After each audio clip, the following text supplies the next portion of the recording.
മുസ്ലിം ലീഗ് വർഗീയ പാർട്ടിയാണെന്ന അഭിപ്രായമില്ലെന്ന് K T Jaleel MLA. Panakkad തങ്ങൾമാർ മതപരമായ ഘാസിസ്ഥാനം വഹിക്കുന്നതിനെ കെ ടി ജലീൽ വിമർശിച്ചു. ധോത്തി ചലഞ്ചിലൂടെ യൂത്ത് ലീഗ് വലിയ തോതിലുള്ള അഴിമതി നടത്തിയെന്നും കെ ടി ജലീൽ ജിദ്ദയിൽ ആരോപിച്ചു. മതത്തിന്റെ പേര് പറഞ്ഞ് രാഷ്ട്രീയ പ്രചാരണം നടത്തുകയാണ് മുസ്ലിം ലീഗ്. ഇത് ധ്രുവീകരണമുണ്ടാക്കും. മുസ്ലിം ഏകീകരണത്തിനു വേണ്ടി RSSനെ പോലെ കള്ളപ്രചാരണം നടത്തുകയാണ് മുസ്ലിം ലീഗും ജമാഅത്തെ ഇസ്ലാമിയുമെന്നും കെ ടി ജലീൽ MLA ആരോപിച്ചു. എന്നാൽ മുസ്ലിം ലീഗ് വർഗീയ കക്ഷിയാണെന്ന അഭിപ്രായം തനിക്കില്ലെന്നും അദ്ദേഹം ജിദ്ദയിൽ പറഞ്ഞു. മുസ്ലിം ലീഗ് വർഗീയ കക്ഷിയാണോ അല്ലേ എന്ന് ചോദിച്ചാൽ നമുക്ക് പ്രത്യക്ഷത്തിൽ പറയാം. ഇപ്പോൾ ഗോവിന്ദമാഷ് പറഞ്ഞല്ലോ മുസ്ലിം ലീഗ് ഒരു വർഗീയ പാർട്ടിയല്ല. അപ്പോൾ ഗോവിന്ദമാഷിന്റെ അഭിപ്രായം തന്നെ നമുക്ക് എടുക്കാമല്ലോ. അതിന്റെ അഭിപ്രായമായിട്ട് കൂട്ടിക്കോളൂ. ഒരേ സമയം രാഷ്ട്രീയത്തിന്റെയും മതത്തിന്റെയും നേതൃസ്ഥാനം വഹിക്കുന്നവർ ലീഗിലല്ലാതെ മറ്റെവിടെയും കാണില്ല. പാണക്കാട് തങ്ങളുടെ ഖാദിസ്ഥാനത്തെ ചൂണ്ടിക്കാട്ടി കെ ടി ജലീൽ പറഞ്ഞു.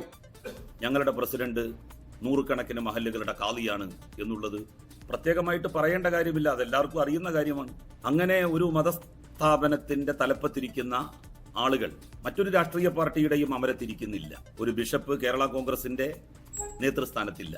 ഒരു സന്യാസി അല്ലെങ്കിൽ ക്ഷേത്രത്തിലെ പ്രധാനപ്പെട്ട കാർമ്മികത്വം വഹിക്കുന്ന കർമ്മി ഏതെങ്കിലും ഒരു രാഷ്ട്രീയ പ്രസ്ഥാനത്തിന്റെ നേതൃത്വത്തിലുണ്ട് എന്ന് ഞാൻ കരുതുന്നില്ല. ധോത്തി ചാലഞ്ചിലൂടെ യൂത്ത് ലീഗ് വലിയ തോതിലുള്ള അഴിമതി നടത്തിയതായും കെ ടി ജലീൽ ആരോപിച്ചു.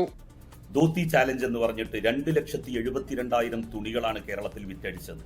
600 രൂപക്ക് 150 രൂപയുടെ തുണി. എനിക്കതിന്റെ ഒറിജിനൽ സാധനം കിട്ടിയിട്ടുണ്ട്. 2 പ്രാവശ്യമായിട്ട് അലക്കിയപ്പോത്തിന് ആ തുണി വല്ലാത്ത തുണിയായിക്കരുത്. അത് അലക്കിയ തുണിന്റെ അടുത്തുണ്ട്. പുതിയ തുണി ഞാൻ നാട്ടിലിപ്പോൾ അവിടെ എത്തിച്ചിട്ടുണ്ട്. ലീഗേരനെയാണ് എത്തിച്ചത്. അടുത്ത തെരഞ്ഞെടുപ്പിൽ മത്സരിക്കില്ല എന്ന നിലപാടിൽ മാറ്റമില്ലെന്നും അദ്ദേഹം പറഞ്ഞു. സൗദി സന്ദർശനത്തിനിടെ മക്കയിലും മദീനയിലും തീർത്ഥാടനം കഴിഞ്ഞ് നവോദയ സാംസ്കാരിക വേദിയുടെ ക്ഷണം സ്വീകരിച്ചാണ് കെ ടി ജലീൽ ജിദ്ദയിലെത്തിയത്. ജലീൽ കണ്ണമംഗലം, 24 ജിദ്ദ.